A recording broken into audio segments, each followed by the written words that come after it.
वैसे का मनोविज्ञान ये सुनने में थोड़ा भारी लगता है, पर असल में ये वित्त या स्प्रेडशीट के बारे में है ही नहीं। ये इस बारे में है कि हमारा दिमाग कैसे काम करता है। ये एक तरह का खुलासा है कि कैसे हमारा मन ही चुपचाप हमारे खिलाफ काम करके हमारी दौलत को नुकसान पहुंचाता है। तो आज हमारी चर्चा का मिशन साफ है, उन छिपे हुए मानसिक जालों को उजागर करना जो हमारे वित्तीय भविष्य को चुपचाप नष्ट कर देते हैं, और हम उन मानसिकता में बदलावों को भी समझेंगे जो हमें इनसे बचने में मदद कर सकते हैं। इसके लिए हमारे पास मॉर्गन हाउसल की किताब द साइकोलॉजी ऑफ मनी का एक बहुत ही शानदार सारांश है जो इस सफर में हमारा गाइड बनेगा। और ये समझना बहुत जरूरी है कि पैसा सिर्फ तर्क या गणित पर नहीं चलता, ये पूरी तरह से मनोवैज्ञानिक है। कोई इंसान निवेश के सारे नियम जान सकता है, हर स्ट्रैटेजी पढ़ सकता है, लेकिन अगर वो पैसे से जुड़ी अपनी भावनाओं और सोच के तरीके को नहीं समझता तो वो वही गलतियां बार बार दोहराता रहेगा, चाहे वो कितना भी होशियार क्यों ना हो। चलिए इसी बात से शुरू करते हैं। पहला और सबसे बड़ा मानसिक जाल है, आपको लगता है कि आप तर्कसंगत हैं। हम सबको लगता है कि हमारे फैसले डेटा और लॉजिक पर आधारित हैं, लेकिन असलियत इससे कोसों दूर है। जरा सोचिए कैसे दो समझदार लोग एक ही स्टॉक को देखकर बिल्कुल उल्टा फैसला लेते हैं। एक खरीदता है, दूसरा बेचता है। क्या उनमें से एक बेवकूफ है? नहीं, बिल्कुल नहीं। वो दोनों बस अलग अलग खेल खेल रहे हैं। लेखक कहते हैं कि हर इंसान का पैसे से जुड़ा अनुभव दुनिया में हुए कुल वित्तीय घटनाक्रम का 0.000001% होता है, लेकिन वो अनुभव ही उसके सोचने के तरीके का लगभग 100% हिस्सा बन जाता है। हम सब एक ऐसे बुलबुले में रहते हैं जो हमारे अतीत से बना है। इसका कोई उदाहरण दे सकते हैं? जरूर। मान लीजिए कोई स्टॉक ब्रोकर है जिसने 1929 की ग्रेट डिप्रेशन में अपना सब कुछ खो दिया था। उसके लिए स्टॉक मार्केट एक खतरनाक जुआ है, वो शायद फिर कभी निवेश ना करे। वहीं कोई दूसरा इंसान जिसने 90 के दशक के टेक बूम में पैसा बनाया, उसके लिए जोखिम उठाना एक मौका है। दोनों के फैसले उनकी निजी कहानियों से आ रहे हैं, ना कि सिर्फ किसी स्प्रेडशीट से। दोनों अपनी जगह सही हैं। वाह, ये तो सोचने का एक बिल्कुल नया तरीका है। तो हम तर्क संगत नहीं हैं, बल्कि अपने अनुभवों के हिसाब से काम करते हैं। पर यहाँ एक और बड़ा जाल है जिसमें हम फंसते हैं। आपको लगता है कि आप नियंत्रण में हैं। हम ये सोचना पसंद करते हैं कि सफलता हमारी मेहनत का नतीजा है और असफलता हमारी गलती। लेकिन पैसा इतनी आसानी से काम नहीं करता है ना? बिल्कुल नहीं। भाग्य और जोखिम ये दो ऐसी ताकतें हैं जिन्हें हम अक्सर नजरअंदाज कर देते हैं। बिल गेट्स की कहानी लीजिए। वो जीनियस थे, इसमें कोई शक नहीं, लेकिन उन्हें एक ऐसे हाई स्कूल में पढ़ने का मौका मिला जहां 1970 के दशक में कंप्यूटर था। यह 10 लाख में एक मौके जैसा था। उस एक संयोग ने उन्हें बाकी दुनिया से कई साल पहले कोडिंग में महारत हासिल करने का मौका दिया। ये तो भाग्य था, लेकिन जोखिम का क्या? जोखिम उसी कहानी का दूसरा पहलू है। गेट्स के एक दोस्त थे, केंट इवांस। वो भी उतने ही होशियार और कंप्यूटर के दीवाने थे। गेट्स ने खुद कहा है कि केंट उनसे बेहतर थे, लेकिन हाई स्कूल खत्म होने से पहले ही एक पर्वतारोहण दुर्घटना में उनकी मौत हो गई। एक को असाधारण भाग्य मिला, दूसरे को असाधारण जोखिम का सामना करना पड़ा। दोनों पर ही उनका कोई कंट्रोल नहीं था। तो इस कहानी को सुनकर ऐसा लगता है कि मेहनत का कोई मतलब ही नहीं, सब कुछ किस्मत है। क्या ये सही निष्कर्ष है? नहीं, ये उससे कहीं ज्यादा गहरा है। इसका मतलब ये नहीं कि मेहनत बेकार है, बल्कि ये कि हमें सफलता और असफलता के चरम उदाहरणों से सावधान रहना चाहिए। बिल गेट्स एक अपवाद है, नियम नहीं, और हमें अपवादों की नकल नहीं करनी चाहिए। इसके बजाय हमें उन पैटर्न्स को समझना चाहिए जिन्हें दोहराया जा सकता है, जैसे बचत, धैर्य और लगातार सीखते रहना। ये पैटर्न तब भी आपके पक्ष में काम करते हैं जब किस्मत आपका साथ न दे रही हो। ठीक है, तो हमारा दिमाग हमें धोखा देता है और हम हर चीज पर अपना नियंत्रण भी नहीं मान सकते। लेकिन एक और चीज है जो हमें गुमराह करती है, कहानियां। तीसरा जाल है, आप हकीकत पर नहीं, कहानी पर विश्वास करते हैं।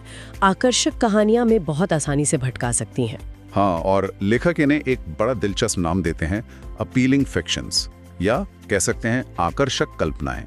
ये वो कहानियां हैं जो हमें इतनी अच्छी लगती हैं कि हम उनकी सच्चाई पर सवाल ही नहीं उठाते, और यही असली खतरा है। जैसे लॉटरी जीतने वाले किसी आम इंसान की कहानी। एक बेकर ने $20 करोड़ की लॉटरी जीती। ये कहानी सुनते ही हमें लगता है कि लॉटरी का टिकट खरीदना एक अच्छा फैसला है। हम ये भूल जाते हैं कि जीतने की संभावना 30 करोड़ में एक है। हम उन लाखों हारने वालों के बारे में नहीं सोचते। बिल्कुल, हम सिर्फ उस एक जीतने वाले की कहानी से जुड़ जाते हैं।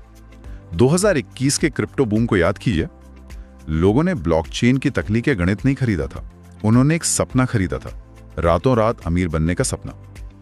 इस बार ये अलग है वाली कहानी पर सबने विश्वास किया। जब भी आप ये लाइन सुने तो सावधान हो जाएं, क्योंकि इतिहास बताता है कि ऐसा कभी नहीं होता। पैसे के मामले में सबसे खतरनाक कहानियां सरासर झूठ नहीं होती, बल्कि वो आरामदायक आधे सच होती हैं जिन पर हम सवाल करना भूल जाते हैं। तो हमने देखा कि हमारा अपना दिमाग हमें कैसे धोखा देता है, लेकिन कहानी यहीं खत्म नहीं होती। जैसे ही हम बाहरी दुनिया में कदम रखते हैं, एक और बड़ा जाल सामने आता है, सामाजिक तुलना। ये शायद हमारे दिमाग से भी ज्यादा खतरनाक है, नहीं? हाँ, क्योंकि ये कभी खत्म नहीं होता। यहाँ से हम सामाजिक जालों में प्रवेश करते हैं और पहला है, आप जरूरत से ज्यादा का पीछा करते हैं। ज्यादा की चाहत, ज्यादा हैसियत, ज्यादा पहचान लोगों को बर्बाद कर देती है। जब आपके पास अपनी जरूरत का सब कुछ हो, तब भी और ज्यादा के लिए जोखिम उठाना बेवकूफी है। इसका कोई हालिया उदाहरण है सैम? बैंकमैन फ्राइड की कहानी शायद यहाँ फिट बैठती है। 29 साल की उम्र में $20 बिलियन से ज्यादा की संपत्ति।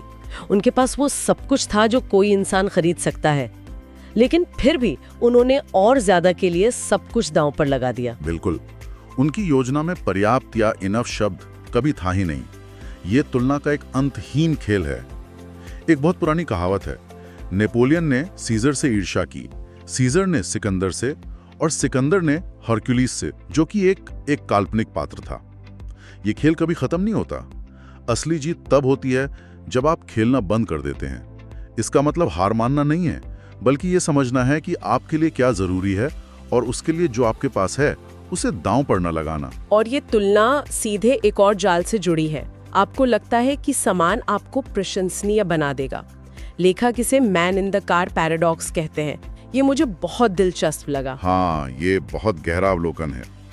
जब कोई सड़क पर एक शानदार फेरारी देखता है तो वो ये नहीं सोचता, वाह इस कार का ड्राइवर कितना सफल और कूल इंसान है। नहीं, वो सोचता है काश ये कार मेरे पास होती। वो उस ड्राइवर की तारीफ नहीं कर रहा, वो खुद को उस कार में होने की कल्पना कर रहा है। मतलब हम दूसरों को प्रभावित करने के महंगी चीजें खरीदते हैं, लेकिन असल में कोई हम पर ध्यान ही नहीं दे रहा होता। सब सिर्फ उस चीज को अपने लिए चाहते हैं। ये तो काफी हास्यास्पद है। यही तो विरोधाभास है। असली सम्मान आपके सामान से नहीं, बल्कि आपके व्यवहार से आता है। विनम्रता, दया और सहानुभूति किसी भी लग्जरी आइटम से ज्यादा प्रशंसा दिलाती है। कोई भी आपके सामान की उतनी परवाह नहीं करता जितनी आप खुद करते हैं। तो अगर दूसरों को प्रभावित करने के लिए सामान खरीदना बेकार है, तो फिर लोग इतनी महंगी गाड़ियां और घड़ियां क्यों खरीदते हैं? मुझे लगता है कि हम एक बहुत बड़ी गलती कर बैठते हैं। हम अमीर दिखने को ही अमीर होना समझ लेते हैं। और ये शायद सबसे बड़ा वित्तीय जाल है। अमीर दिखने की कोशिश करना दिवालिया होने का सबसे तेज तरीका है। जैसा कि हॉजल कहते हैं, ये दिखाने के लिए पैसा खर्च करना कि आपके पास कितना पैसा है, कम पैसा रखने का सबसे तेज तरीका है। तो असली दौलत और अमीर दिखने में क्या फर्क है? असली दौलत वो है जो आप नहीं देखते। ये वो पैसा है जिसे खर्च नहीं किया गया है। ये वो स्टॉक और बॉन्ड्स हैं जिन्हें बेचा नहीं गया। वो प्रॉपर्टी है जिसे गिरवी नहीं रखा गया। दौलत आपको विकल्प, स्वतंत्रता और अपने समय पर नियंत्रण देती है, जबकि अमीर दिखना वो तो सिर्फ खर्च करने से होता है, जो असल में आपकी दौलत को कम करता है। असली दौलत का लक्ष्य दिखावा नहीं, बल्कि आजादी है। ठीक है, तो अब जब हमने अपने दिमाग और समाज के जालों को समझ लिया है, तो दौलत की असली रणनीति क्या है? यहाँ पर एक और अहम विचार आता है। अमीर बनना एक बात है, अमीर बने रहना दूसरी। इन दोनों के लिए बहुत अलग अलग कौशल चाहिए। बिल्कुल, अमीर बनने के लिए आपको जोखिम लेना पड़ता है, आशावादी होना पड़ता है और मैदान में उतरना पड़ता है। ये एक आक्रामक खेल है। लेकिन अमीर बने रहने के लिए आपको विनम्रता, थोड़ी घबराहट और इस डर की जरूरत होती है कि जो कुछ आपने कमाया है वो पल भर में जा सकता है। ये एक रक्षात्मक खेल है। ये तो काफी विरोधाभासी लगता है। लेकिन यही सच है। निवेश में जीवित रहना सबसे जरूरी है। अगर आप बड़ी तबाही से बच जाते हैं तो कंपाउंडिंग यानी चक्रवृद्धि वो अपना जादू दिखा देती है। इसीलिए सबसे अच्छे निवेशकों में बारबेल पर्सनालिटी होती है। उनके एक हाथ में भविष्य के लिए अटूट विश्वास और आशावाद होता है और दूसरे हाथ में इस बात का डर कि आज कुछ भी गलत हो सकता है। ये आत्मविश्वास और सावधानी का एक स्वस्थ मिश्रण है जो आपको लंबे समय तक खेल में बनाए रखता है। खेल में बने रहने की बात से एक और जाल याद आता है जिससे हम सब जूझते हैं। आप फायदा तो चाहते हैं लेकिन उतार चढ़ाव नहीं। हम निवेश का रिटर्न तो चाहते हैं पर उसकी छिपी हुई कीमत चुकाने को तैयार नहीं होते। तनाव, शक, डर। सही कहा। हर चीज की कीमत होती है, लेकिन निवेश में यह कीमत डॉलर या रुपए में नहीं होती बल्कि भावनाओं में होती है। नेटफ्लिक्स के स्टॉक का उदाहरण बहुत शानदार है। 2002 और 2018 के बीच इसने 35,000% से ज्यादा का रिटर्न दिया। अविश्वसनीय लगता है ना? लेकिन इस दौरान ये 94% समय अपने पिछले सबसे ऊंचे स्तर से नीचे था। इस बात को जरा दोबारा सोचिए। 16 साल के सफर में ज्यादातर दिन ये स्टॉक अपने पुराने रिकॉर्ड से नीचे कारोबार कर रहा था। इसका मतलब है कि इस पर दांव लगाने वाले निवेशक हर रोज अनिश्चितता, पछतावे और तनाव के साथ जी रहे थे। वो 35,000% का रिटर्न वो मुफ्त में नहीं मिला, उसकी कीमत थी असुविधा और डर। वाह, 94% समय अपने पिछले उच्चतम स्तर से नीचे। ये सुनने के बाद बाय एंड होल्ड का मतलब ही बदल जाता है। तो इससे बचने का तरीका क्या है? मानसिकता में एक छोटा सा बदलाव। बाजार के उतार चढ़ाव को जुर्माने, मतलब एक फाइन के बजाय एक फीस की तरह देखिए। जुर्माना आपको किसी गलती के लिए मिलता है, फीस आप किसी सेवा के लिए चुकाते हैं। शानदार रिटर्न पाने के लिए यह बाजार में बने रहने की फीस है। जब आप इसे फीस की तरह देखने लगते हैं तो आप इसे चुकाने के लिए मानसिक रूप से तैयार हो जाते हैं और घबराहट में गलत फैसले नहीं लेते। और खेल में बने रहने की बात करें तो यहाँ सबसे बड़ी ताकत आती है जिससे हम अक्सर कम आंकते हैं। आप समय की शक्ति को कम आंकते हैं। वॉरेन बफेट की कहानी इसका सबसे बड़ा सबूत है। हाँ, लोग अक्सर बफेट की सफलता का राज उनके स्टॉक चुनने की कला को मानते हैं, लेकिन असली राज कुछ और है। उनकी $160 बिलियन की कुल संपत्ति में से $156 बिलियन से ज्यादा उनके 65वें जन्मदिन के बाद आई। ये तो कमाल है। तो इसका मतलब ये नहीं है कि उन्होंने सबसे अच्छे रिटर्न कमाए? नहीं, उन्होंने बहुत अच्छे रिटर्न कमाए, लेकिन सबसे अच्छे नहीं। उनकी असली प्रतिभा शानदार स्टॉक चुनने में उतनी नहीं है जितनी 80 सालों तक बाजार के हर उतार चढ़ाव, हर युद्ध और हर मंदी में टिके रहने में है। यह हमें सोचने पर मजबूर करता है, क्या हम एक शानदार निवेशक बनने की कोशिश कर रहे हैं या एक ऐसा निवेशक जो कभी मैदान ही नहीं छोड़ता? क्योंकि इतिहास बताता है कि जीत दूसरे वाले की होती है। वित्त में सबसे शक्तिशाली ताकत प्रतिभा नहीं बल्कि धीरज है। ये एक बहुत शक्तिशाली विचार है। और आखिर में एक ऐसे मानसिक जाल पर बात करते हैं जो हमारे लंबी अवधि के फैसलों को बर्बाद कर देता है। आप भूल जाते हैं कि आप बदल जाएंगे। मनोवैज्ञानिक इसे इतिहास के अंत का भ्रम कहते हैं। ये एक बहुत ही आम मानवीय भूल है। हम ये तो साफ साफ देखते हैं कि हम पिछले 10 सालों में कितना बदल गए हैं, हमारे शौक, हमारे लक्ष्य, हमारे रिश्ते। लेकिन हम ये मानने को तैयार नहीं होते कि हम अगले 10 सालों में भी उतना ही बदलेंगे। हमें लगता है कि आज जो हम हैं वही अंतिम संस्करण है। और इसका वित्तीय नियोजन पर क्या असर पड़ता है? बहुत बड़ा असर। हम आज के आपके लिए योजना बनाते हैं, भविष्य के आपके लिए नहीं। हो सकता है 25 साल की उम्र में आपको लगे कि आपको कभी बच्चे नहीं चाहिए या पैसा आपके लिए ज्यादा मायने नहीं रखता और आप उसी हिसाब से अपने सारे पैसे खर्च कर देते हैं। लेकिन 35 की उम्र में आप बिल्कुल अलग इंसान हो सकते हैं। इसलिए अत्यधिक वित्तीय प्रतिबद्धताओं से बचना जरूरी है। तो इसका समाधान क्या है? संयम, मध्यम बचत, मध्यम काम के घंटे, मध्यम जीवन शैली। क्योंकि जब आपका जीवन किसी एक दिशा में बहुत दूर चला जाता है तो आप भविष्य में समायोजन के लिए कोई जगह नहीं छोड़ते और वहीं से पछतावा शुरू होता है। अपने भविष्य के आप को बदलने और बढ़ने की गुंजाइश देना सबसे स्मार्ट वित्तीय योजनाओं में से एक है। तो अगर हम इन सभी विचारों को एक साथ देखें तो मुख्य बात यह है कि दौलत स्प्रेडशीट या बड़े जोखिमों के बारे में नहीं है।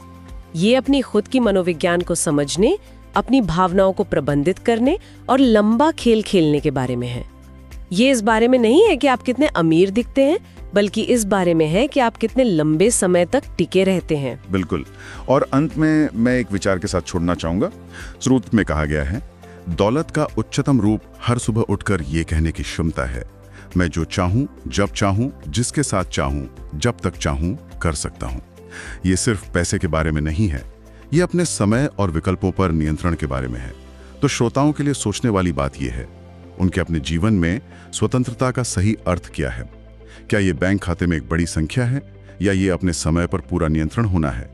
ये दौलत को सिर्फ पैसे से परे एक गहरी व्यक्तिगत अवधारणा के रूप में प्रस्तुत करता है, जिस पर विचार करना हम सबके लिए जरूरी है।